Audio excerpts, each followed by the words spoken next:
El accidente cerebrovascular, como lo conocíamos hasta hace poco tiempo, contempla un cese de funciones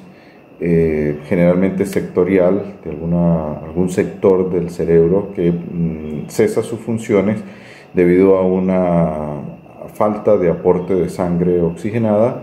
que ocurre por varias circunstancias. Al no tener la disponibilidad la neurona del oxígeno que está contenido en la sangre arterial,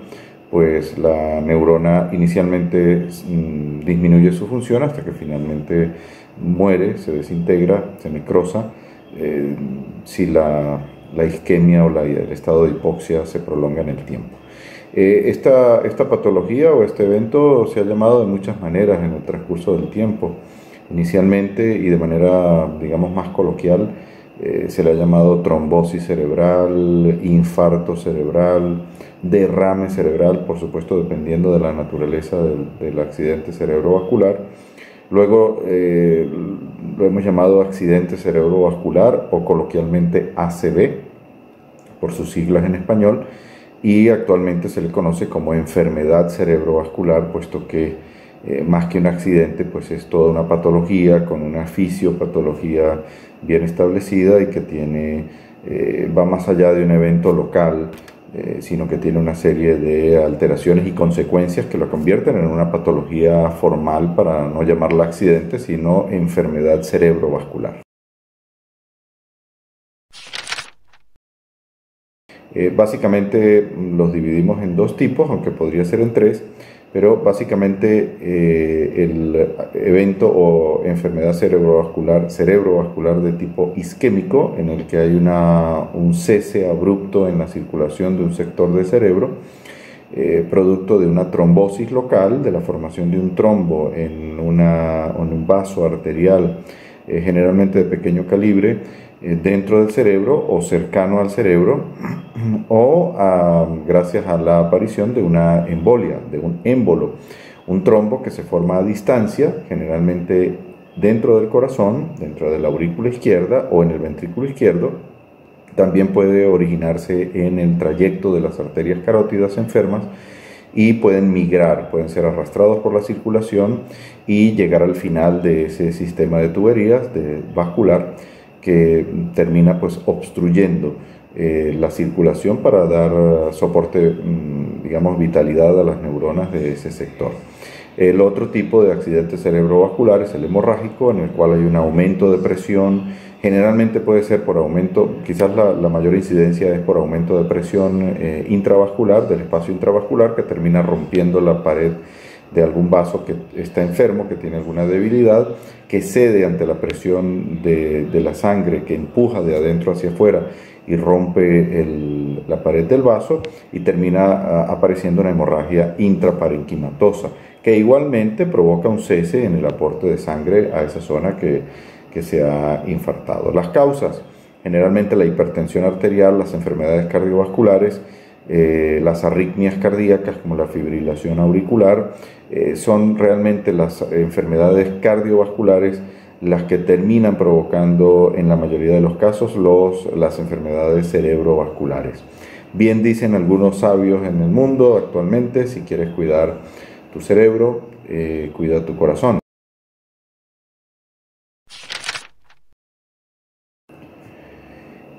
En cuanto al perfil de riesgo del accidente cerebrovascular o enfermedad cerebrovascular, hay establecidas algunas tablas, algunos scores, como por ejemplo el que utilizamos recientemente, desde hace algunos años para acá, como el score CHA2-DS2, en el cual se evalúa al paciente, pero básicamente reúne ese score o esa tabla, reúne patologías como la hipertensión arterial, como la diabetes mellitus, como la hipertrofia del ventrículo izquierdo, cualquier tipo de patología cardíaca, la enfermedad vascular periférica,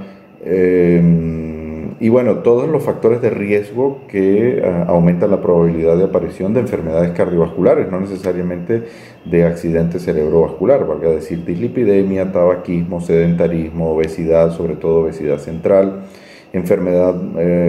renal crónica, hipertensión, en fin, los factores de riesgo clásicos para enfermar del corazón también son factores de riesgo para la aparición de accidente cerebrovascular. Estas personas que durante su juventud pasan muchos años, muchos de ellos sin diagnóstico, pacientes hipertensos que no son diagnosticados, pacientes diabéticos que no son diagnosticados y por lo tanto son pacientes que no son tratados, la mayoría de ellos, pues tienen evoluciones más tórpidas con aparición de consecuencias como el infarto agudo del miocardio, el accidente cerebrovascular o la enfermedad arterial periférica.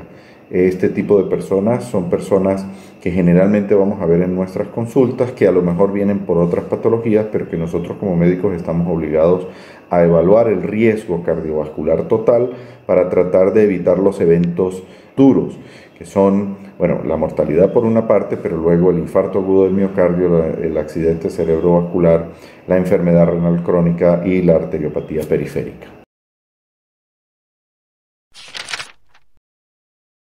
Todo depende del área que sea afectada. Hay zonas del cerebro que son menos manifiestas, hay zonas del cerebro que se encargan de funciones muy específicas y que por lo tanto el cese de esas funciones se manifiestan de una manera mucho más notoria.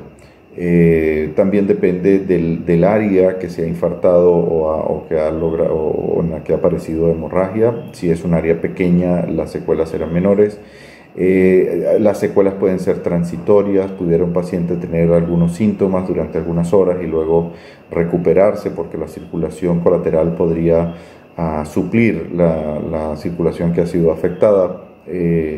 pero generalmente vemos pérdidas motoras y lo vemos frecuentemente con pacientes con hemiparesias o hemiplegias, es decir, la disminución de la actividad motora en sectores del cuerpo humano. También puede haber fallas en la visión con pérdidas de campos visuales, puede haber alteraciones específicas en el pensamiento, en la comprensión, en el lenguaje, en la audición,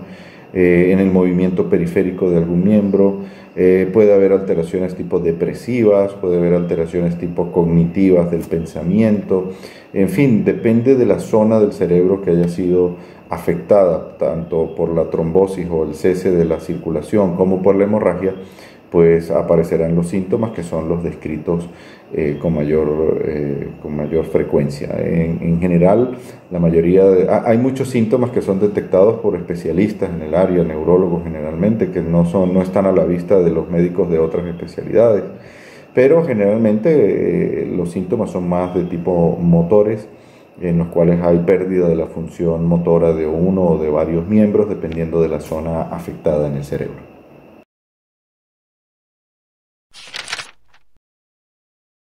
¿Se puede evitar? Claro que se puede evitar. La mayoría de las patologías se pueden evitar, se puede disminuir el riesgo de padecer esas patologías en algún momento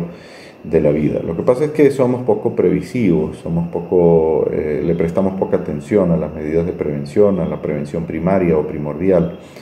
Y en el caso específico del accidente cerebrovascular es tratar de manejar tanto en nuestros pacientes como en nosotros mismos